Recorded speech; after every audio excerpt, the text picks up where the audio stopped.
Ken Samshamastolu, the transport budget before this house is not just about allocating over 100 billion of rands. It is about whether transport can become a catalyst for economic growth, job creation, and safer mobility and national development.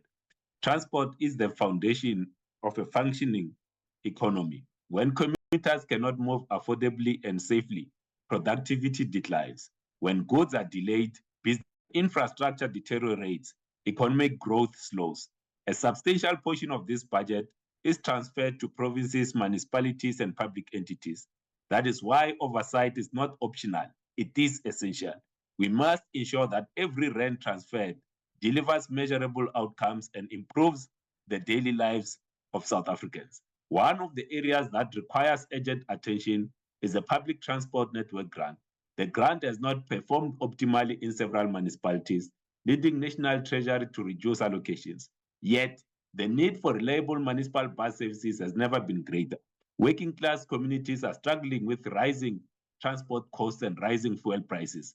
Municipal buses remain one of the most affordable forms of public transport available to ordinary South Africans. The bus rapid transit systems in our city must work, they must expand, and must become financially sustainable.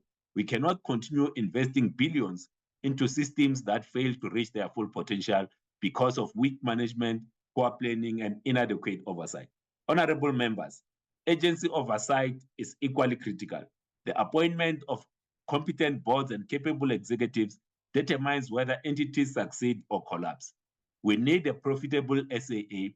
We need a stable and functional road accident fund with permanent leadership. We need an efficient road traffic management corporation.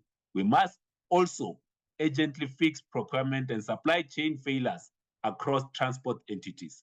Executive remuneration guidelines must be aligned with performance, accountability, and service delivery. The road to rail freight strategy must also succeed if our economy is to grow.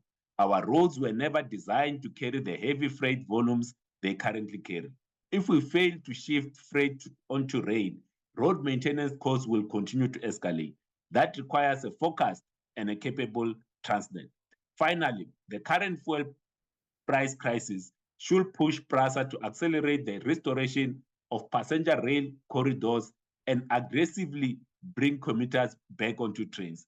There's never been a better time than now to get people back on our trains. Let us use this budget to rebuild public transport, strengthen oversight, and get South Africa moving again.